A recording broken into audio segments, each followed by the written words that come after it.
Madam President. Our next speaker is a native Floridian with blue-collar roots who understands the value of hard work and genuinely supports career and technical education in our public schools. He attended Dunedin High School and worked his way through Yale University, where he was the captain of the varsity baseball team.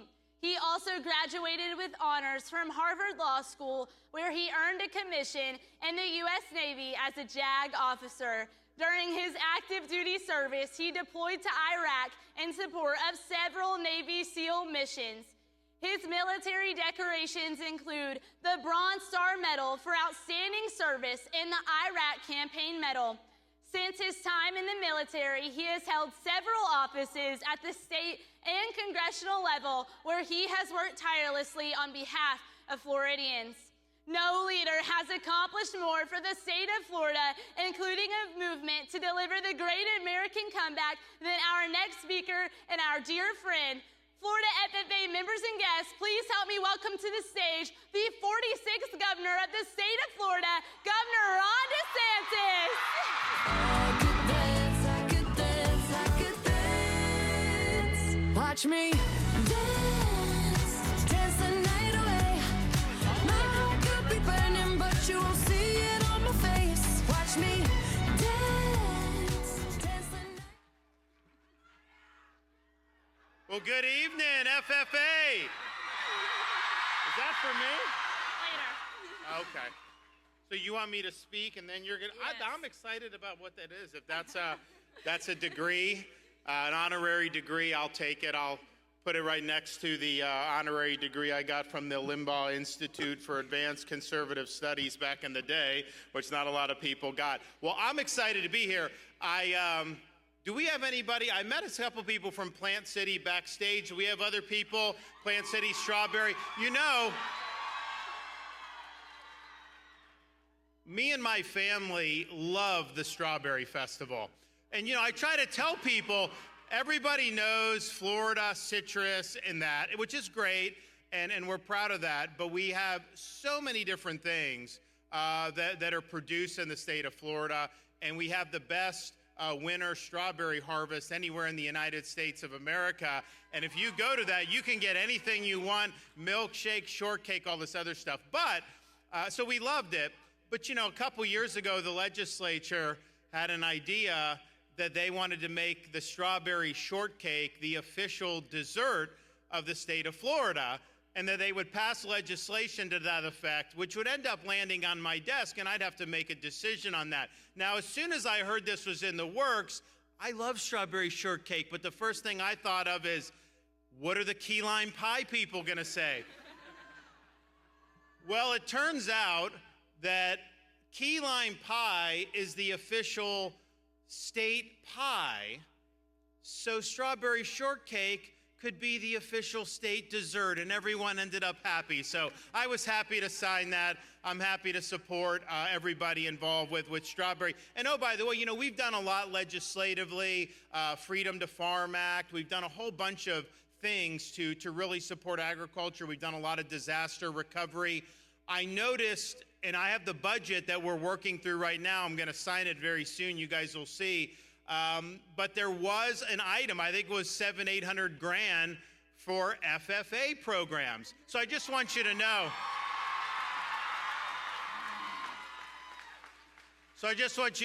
I didn't come here and then turn around and vetoed the money. So you're getting the money in the budget. We're going to approve. We're happy to do it. I just want to say a couple things that I think, especially for young people, because, you know, I'm one of the youngest governors, but, you know, you guys are even younger than me. You're going to have to deal with this, you know, probably for quite a while.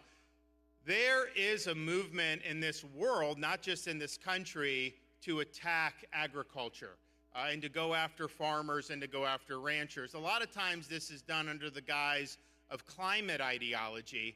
But if you look at some of these headlines, you'll see this is not just they may want to do some policies that we may not like. These are things where they really want to gut the ability of people to farm and ranch in the United States. So FoxNews.com headline, John Kerry ripped for demanding agriculture emission cuts. His quote was, bankrupt every farmer in America. Can you believe that? And a lot of them really do not like the cattle. Reuters headline, war on cow gas is stinky, but necessary job in climate change struggle. So they're going after the cattle. In fact, CNN World headline, Bill Gates backs startup tackling cow burps and cow farts. This is what they want to spend time going after. Not only that, so you have this guy, I don't even know who he is, but this is the Daily Mail. Climate change activist says farming should be abolished to save the planet. He says that meat can be replaced with lab-grown food like protein pancakes. My kids are young. I don't think they would take protein pancakes. The Telegraph in the UK, Irish farmers revolt over plans for cattle cull to meet green target. They wanted to kill 65,000 cows a year for 3 years and cull the herd. So, and then finally, World Economic Forum, quote, why we need to give insects the role they deserve in our food system. So this is what is going on.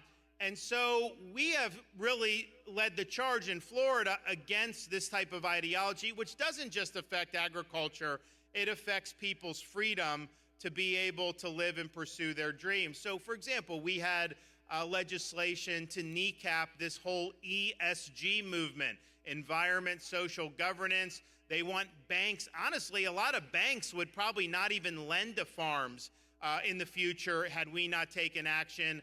They say they need to not do that to fight climate change, all this other stuff. So this has kind of become the hobby horse for them to impose an agenda on us without our consent, using some very big financial institutions. So Florida said, that ain't gonna happen in the free state of Florida. We are gonna kneecap ESG. We're not gonna let you do this with rating agencies, with our municipal bonds, and we are not allowing people to manage the money in our pension who are pursuing this political agenda instead of returning the best interest of the shareholders. So that's something that's really, really important, has a lot of impact, I think, on the future. And then more recently, I was talking to some of the students that were there when we signed the agriculture bill. I think we were in Hardee County, and we had some of the FFA people, we had the cattlemen, we had a lot of people. And there was actually excused absences for 4-H and some of the other stuff we put in that bill. But one of the things we had that the legislature put in the bill that I signed was it banned the lab-grown meat. It's just fake meat. It's not veggie burgers.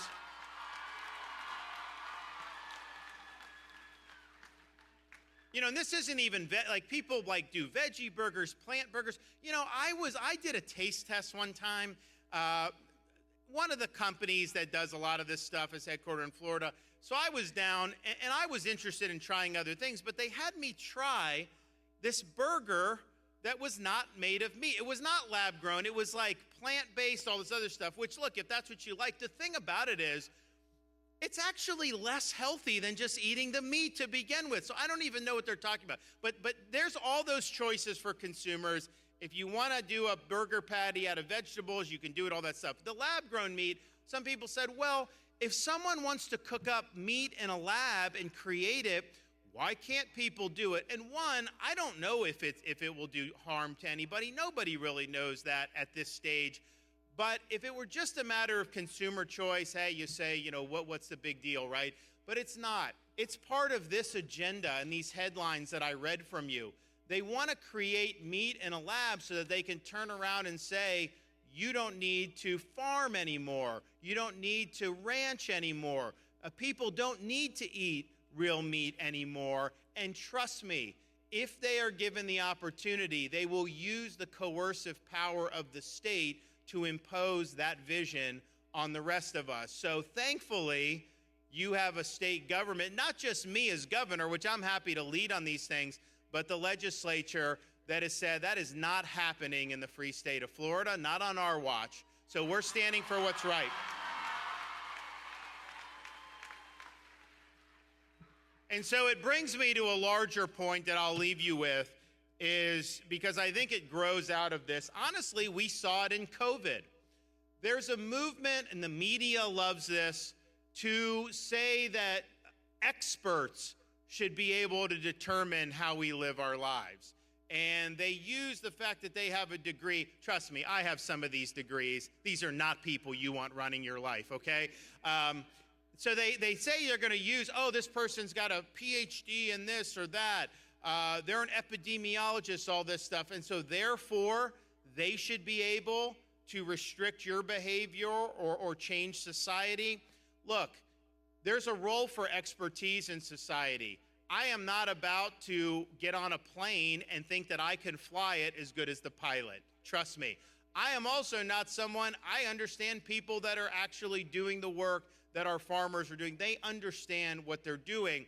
So that is something that's there. But what the left wants to do is they want to take people that have expertise in some area and say that they should be given preference to impose their values on the rest of us. Trust me, that is not going to end well for this country. We saw it during COVID, when if it wasn't for Florida standing in the breach and telling Dr. Fauci no, this country would have been in a bigger pit than it already ended up in. They didn't want you going to church. They didn't want you out having fun. They didn't want you doing any of this stuff.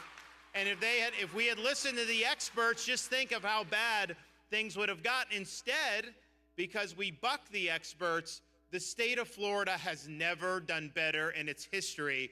Fiscal, economic, you name it, we're clicking on all cylinders because we had the courage to do it the right way and the courage to be free. So don't let the media jam down this fake expertise and act like that's something that we should all just bow down to. The fact of the matter is, Dr. Fauci doesn't know a damn thing about running a business. He doesn't know a damn thing about schools. And we should concede nothing to these people. So I'm excited to be here. I'm excited for the opportunities that we have in the state. I'm grateful that the legislature has supported. You have my word, you'll have money that they put in is getting, I do wield a veto pen when it comes to the budget because you have to. I mean, you want to be running surpluses. You want to be paying down debt. There are things that are nice to have, but, I want things that we really need to have to serve the best interest of the state. So we're very strong on this. And so I think the fact that I'm here today telling you we've approved that, and we've also done other things in the past, just shows you that me as governor, I appreciate what you students are doing. I'm excited about the opportunities you're going to have in the future. And as governor, I know that what you're doing, I understand that agriculture is an integral part of the future success of the state of Florida. So you have my support. Go out there, keep doing great things. I know I'll see you at the Strawberry Festival next year if I don't see you before then. Thank you all. God bless you. God bless the free state of Florida. Thank you so much. Thank you. God bless you. All right, now you're going to get into it. All right, go ahead. Governor DeSantis, on behalf of more than 60,000 members of the Florida FFA Association, we truly thank you for your many years of service to our organization. Your support has been unwavering, and you always go above and beyond to support the young men and women who wear the blue and gold jackets and the students who sit in our agriculture classrooms. Because of your leadership and support of our funding, our organization has prospered. Our membership has more than doubled this year, and because of you, more than 60,000 young people are better prepared for their future. Because of your efforts made on our behalf, we would like to present you with the highest honor our organization can bestow, the honorary Florida FFA degree. Oh, nice. Thank you. Thank you. Appreciate it. Ladies and gentlemen, Governor